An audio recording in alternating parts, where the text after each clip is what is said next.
Bonjour les CE1. Donc aujourd'hui, vous allez suivre avec moi l'exercice Je cherche. Page 186, donc vous ouvrez votre livre à la bonne page.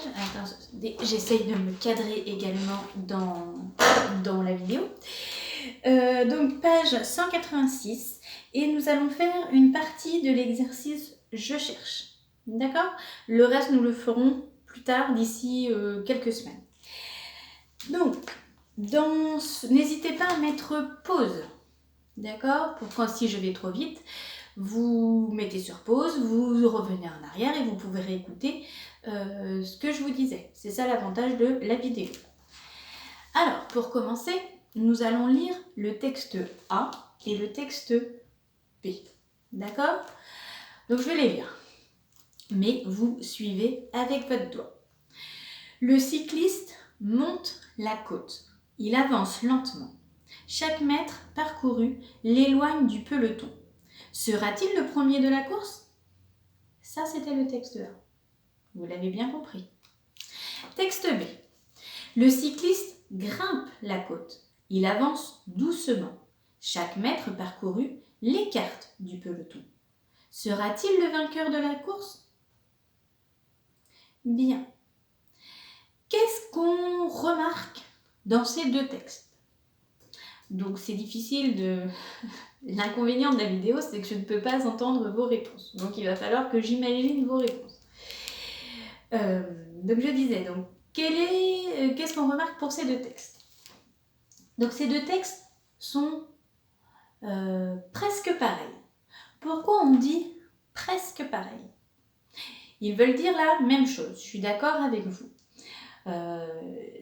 L'idée principale est la même. Maintenant, ils sont presque pareils, mais pas tout à fait pareils, parce que on n'a pas les mêmes mots tout le temps. Le cycliste monte la côte. Le cycliste grimpe la côte. Il y a un mot dans la phrase qui change. D'accord? Il avance lentement. Il avance doucement. Nous avons également un mot qui change. Chaque mètre parcouru l'éloigne du peloton. Chaque mètre parcouru l'écarte du peloton. Nous avons également un mot qui change. Sera-t-il le premier de la course? Sera-t-il le vainqueur de la course? Un mot qui change. Bien. Donc, nous allons entourer, comme dans le livre, monte, fluoter, monte, éloigne, et premier.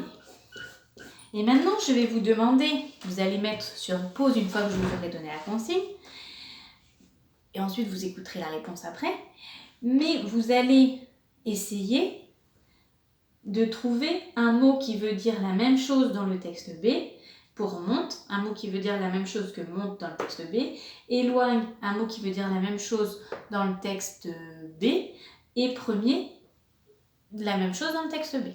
D'accord? Vous mettez sur pause, vous faites l'exercice, et dès que vous avez terminé, vous remettez sur lecture. D'accord? Nous revoici. Donc, vous avez réfléchi, quel est le mot qui veut dire la même chose que monte dans le texte B? On a dit qu'il n'y avait qu'un mot qui changeait dans chaque phrase.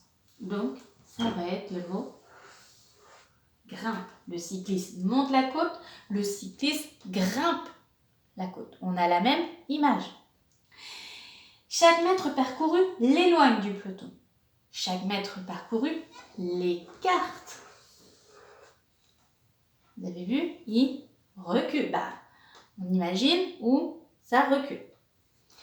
Sera-t-il le premier de la course? Sera-t-il le vainqueur de la course? Le mot qui veut dire la même chose, ce sera la vainqueur. Je mélange un petit peu. Sera-t-il le vainqueur de la course? Donc, ces trois mots veulent dire la même chose que ces trois mots-là. D'accord? Est-ce que vous savez comment on appelle des mots qui ont à peu près le même sens? Vous l'avez peut-être déjà entendu, je l'ai peut-être déjà utilisé en classe. On appelle ça les synonymes.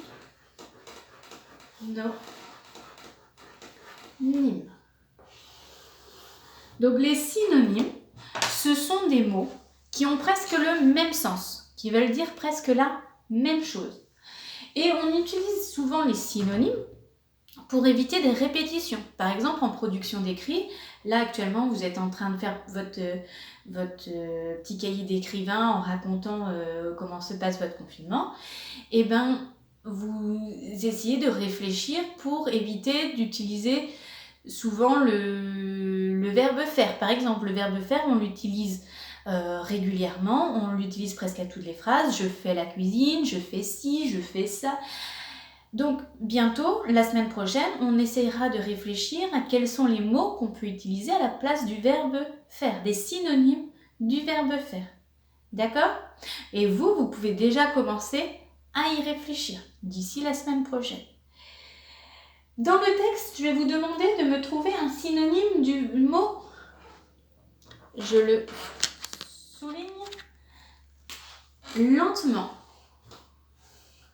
Quel est, dans le texte B, le synonyme du mot lentement? Vous avez le droit de mettre sur pause et d'y réfléchir. Une fois que vous êtes sûr de votre réponse, vous pouvez remettre sur lecture. Donc, la réponse pour le synonyme de lentement, ça sera doucement. D'accord ?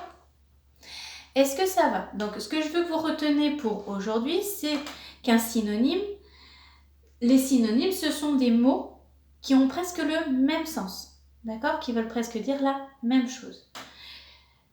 Alors, attendez, après la vidéo, je vous ai mis 2 petits exercices. Donc, je veux que tout le monde me fasse le premier exercice. Il va falloir trouver le synonyme de chaque mot. Vous allez devoir utiliser vos crayons de couleur. D'accord? Et le deuxième exercice, tout le monde a le droit de le faire, il n'y a pas de souci. Mais c'est vrai que si vous avez fait trop d'exercices aujourd'hui, vous pourrez le faire demain. Mais ceux pour qui c'est assez simple, n'hésitez pas à le faire directement. D'accord ? Je vous souhaite une bonne journée. Je vous dis à la semaine prochaine.